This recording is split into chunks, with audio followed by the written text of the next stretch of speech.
Good morning. Welcome to the latest Daily Thought. We are coming to you live from the gardens of Bethel, as you can see behind me. The sun is shining. I'm sat outside.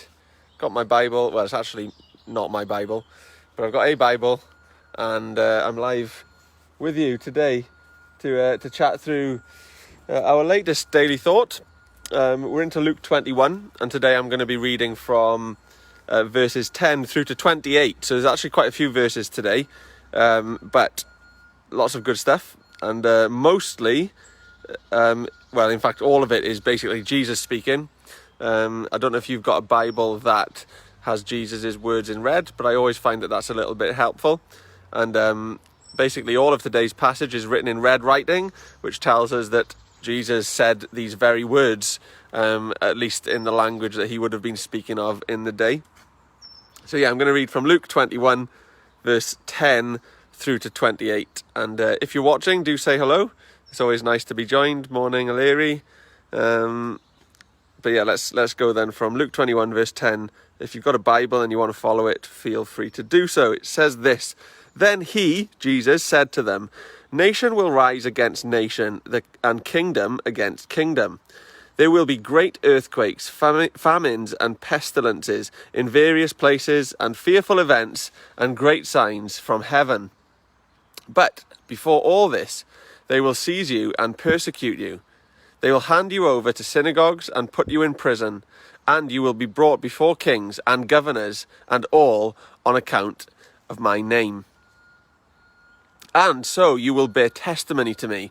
But make up your mind, do not worry beforehand how you will defend yourselves. For I will give you words and wisdom that none of your adversaries will be able to resist or contradict.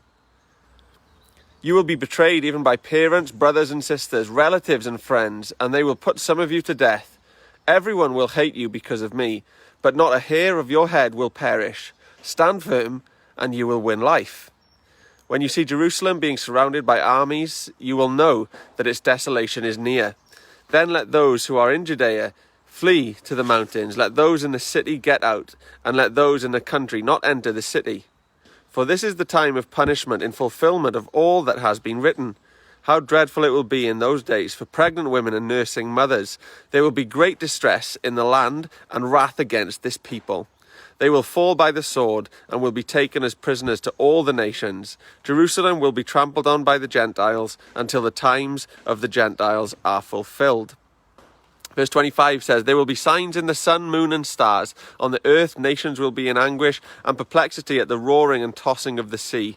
People will faint from terror, apprehensive of what is to come on the world, for the heavenly bodies will be shaken.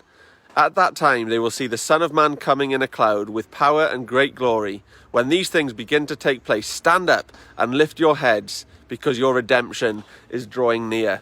Thank you for staying with me for those verses. It was quite a long read today, but ultimately what Jesus is sharing during this passage is that he's sharing about what's to come for Jerusalem in particular. If you know your history, you'll know that Jerusalem was going to be under attack in the years to follow. But we can relate to it today, although we don't live in Jerusalem, or at least I don't. Maybe someone on here does. Maybe you watch this and you do live in Jerusalem. That would be interesting. But we don't live in the times that Jesus mentioned, but what he does say is that there will be times of persecution, times where things are struggling, times when nation will rise against nation, when the world seems like it's falling in on itself. Do we relate to that today? I think we probably do. One look at a news channel and you'll see what's going on in our planet isn't always the most positive thing. There seems to be all sorts of trouble, trials, tribulations, problems that are happening. But what Jesus said, I love the verse at the very end where he says, when you see that these things are happening, stand up and lift up your heads.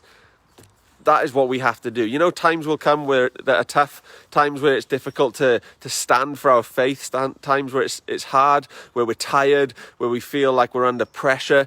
But you know what God says? Stand up and lift up your head. Look to him who is above all, who gives us the strength that we need at the times when we need it. That is what is so good about God. And let me encourage you today, however you are feeling, if you're feeling like you're under pressure, if you're feeling like the world is caving in around you, the Lord wants you to know today that you should stand up lift up your head, look up to him, because he is who gives you the power and the strength to get through each day.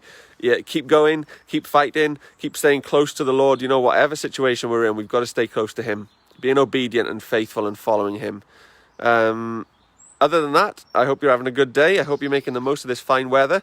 It seems like it may change over the next few days, but who knows? Maybe the sun will stay shining. Have a wonderful day. God bless you.